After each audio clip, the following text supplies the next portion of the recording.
This session is going to cover the recording of an incident onto the National Incident Management System.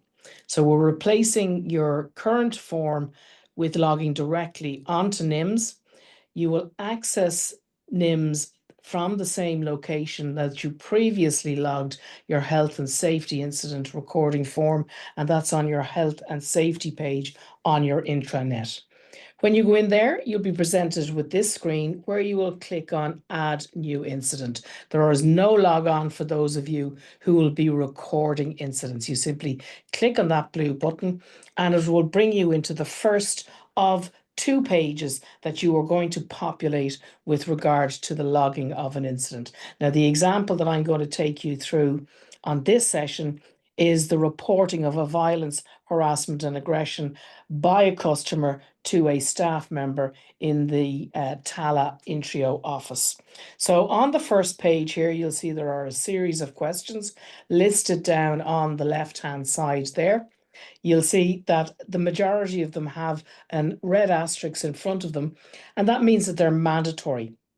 So you won't be able to save this as a notice of intake until all of those fields that have a red asterisk in front of them are populated.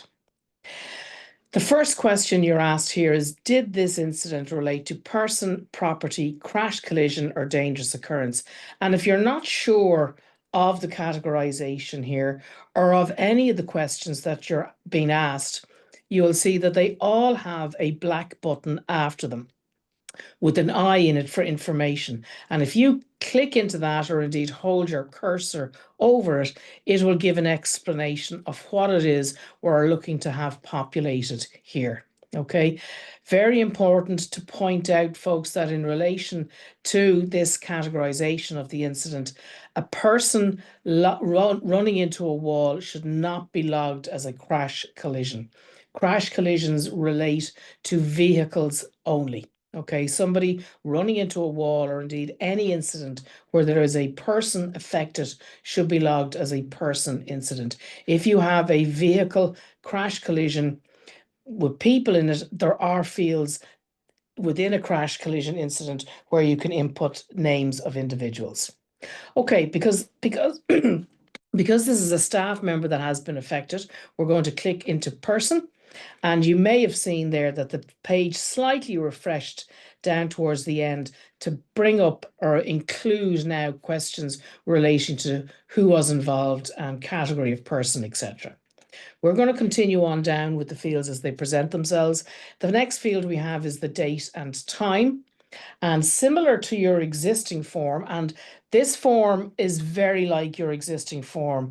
The reason for that being that your existing form was designed around NIMS. Okay, so there shouldn't be too much of a change for you as far as populating or recording a notice of intake. So the date and the time, you can either manually type it in the format of 2 digits for day, 2 for month, and 4 for the year, or you can click on that little calendar icon and make your selection. We will choose the 7th of October. Next, you have the first of your fields that are a pick list. Any of the fields that have a magnifying glass in it are a pick list. Okay, and if you click into that, similar to what you would have done on your previous form, there's a 24-hour format broken down into hourly slots, and you can scroll down and select your time. Now, if you want to note the exact time, you can't do it in there. There are hourly slots, as you can see, but you do have a free text box in the summary of the incident where you can put the exact time if you wish to record that. Next, we have the selecting of where the incident happened. So you will click the state locations button here, and it will bring you into this field. Now, there are a couple of ways that you can choose the location that the incident happened. And I'm just going to show you the 3 of them. It's entirely up to yourselves which you choose, and you will find over time which is easiest for you. So the first one is that you can simply, being in this field, hit the search button and you will see that the box refreshes and it lists 236 or possibly more locations that you have access to. They're listed across 3 pages up there. You can go backwards and forwards between the pages if you wish. And they're listed in sort of parent-child order. So it'll have your department first and then the different breakdowns underneath it. If you want to put it into alphabetical order, if you click on the search exact location column heading, it will put it into alphabetical order, starting with, as you can see there, brackets first, then going to numbers, and then going to your letters. The next way you can do it is to click into this field called location name, which is, as you can see, it has a magnifying glass. So that's a pick list. So that will give you the same list, but in one complete list rather than spread over a couple of pages. And then finally, you have the option to click into search exact location. Now, if I click into this box here and I start to type, say, Intrio, you'll see it will, and hit the search button here, it will bring up all of my Intrio offices there. So it will bring them back in with the Intrio at the start of it. Now I'm looking for and I'd have to scroll down those to find the TAL office, which is where I'm logging this particular one against. Whereas if I also just type TALA in here, hit search, it will bring back all of the locations that have TALA in it. Okay, so that one is a bit more of a free text. Your location name is in alphabetical order, as is just clicking the search here. So entirely up to yourselves which way you use it, folks. I'm just explaining to you or showing you the different options. So to actually select a location, you click in the radio button in front of it. You'll see the select button becomes active then, and you hit on select. And when you go back out to your first page, you'll see now that the Intrio office in the Square, Tala and Dublin are populated in here. If you discover that you've chosen the wrong location, you'll see that these fields are not accessible. So what you'll actually have to do is click back into state locations and retrace your steps. We're leaving it as is. Next, then you're asked, did this happen on site or off site? Now, this equates to a similar question on your existing form, which is where did this incident happen? And was it an on-site or an off-site incident? This allows you to log incidents that may not have happened within a particular campus or on any of your sites, maybe a car crash on one of our national roads, etc. So what you would do in that case is you would choose from your state locations where the vehicle is based from. You'd note it as being an off-site because that is a mandatory question. And then in the specific location detail field, which isn't mandatory, as you can see, you would then populate where exactly the incident happened. This happened in one of the Intrio offices, so I'm noting it as being on site. I don't have to put anything in here. As you can see, it's not mandatory. However, there's nothing wrong with putting more details if you wished. I'm going to leave it blank for the moment. We're then going to move down to the summary. And here I'm noting that the customer was very irate and verbally abusive in a threatening manner. Staff member was upset. Okay. The main thing to remember about this field is that you should not include any names or any identifying information. So no addresses, no telephone numbers, anything like that should be included in here. It should be concise and factual about what has actually happened. The next question you're asked is about immediate actions taken. It's not mandatory. And as we're simply logging a violence, harassment and aggression, and there was nothing else noted at the time, we're going to leave it blank. Then we come down to who was involved. So at the moment, you can see that the rest of the questions on the page are very straightforward, kind of generic questions. Once we start to populate who was involved in the category of the person, you'll see how those change. So it's a dynamic field. It's changing depending on how you answer your questions. So who was involved? We're going to choose staff member once this list refreshes. So I'm going to go down and choose staff member. And that means then you can see there the way the questions changed. That means now that all of the categories under all of the options in the pick list for category of person relate to staff member. So I'm going to choose other staff, and then I'm going to choose administrative clerical. You have two fields to note the name. I'm just putting generic information in here. So one field for the surname and a separate field for the second name. I'm asked is the date of birth known, because we're assuming that the person that this incident happened to is the person logging it, then the date of birth is known. And you'll see that when I choose yes, a field pops up allowing me to input the date of birth. Again, in the similar format that you would have logged it for the date that the incident happened. So you can manually type it as I did there, or choose your calendar lookup. Next, we're asked for the gender. We're asked for the employee number, not mandatory. I'm going to leave it blank for the moment. And then you're asked, did this incident result in an absence from work? Your three options are yes, no, or to be confirmed. Now, if I choose yes, similar to choosing yes for the date of birth, a date field will pop up allowing me to input the date that the absence started.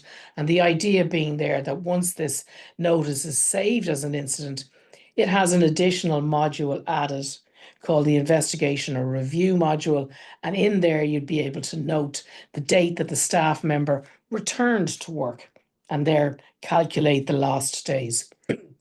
As we're logging this as close to when the incident happened as possible, we're noting it as to be confirmed. Okay. What work activity was being carried out? From this pick list, we're going to choose office-based duty, and we're then going to click on the next to bring us to the second page of the logging of this notice of intake. So once this page refreshes, you'll see that the first question that I'm asked relates to the outcome at the time of the incident. And this is a very important thing to highlight, folks. It is at the time of the incident. Okay, so you're not going to carry out an investigation and wait to log this or anything like that. You need to log this as soon as you can to when it happened. Okay, so the important thing there is at the time of the incident. And as I mentioned on the previous page, once this notice gets saved as an incident, it will have an additional module added to it where you can note additional outcome to the time of the incident. Okay, so the idea being that once it has been saved as an incident, then a further investigation would be done if it warrants it. So the outcome at the time of the incident here, thankfully, was no injury. So we're reporting it as no injury. And because I've chosen no injury here, you'll see the questions, did this result in? That gets pre-populated with no harm. And then the injury detail fields also get populated with no body part affected, no injury, no injury. Okay, so again, the screen is working dynamically based on how you answer the questions. Okay, so for our hazard classification in the incident hazard category, if I click into this, we're obviously going to choose exposure to behavioral hazards. And because I'm choosing exposure to behavioral hazards, my options in the sub-hazard type then all relate to behavioral. So you have adult abuse, child abuse, self-injurious behavior, and then what we're looking for is violence, harassment, and aggression by a service user. The please specify, we're saying verbal. And then in the problem cause, we're going to say verbal assault. Okay.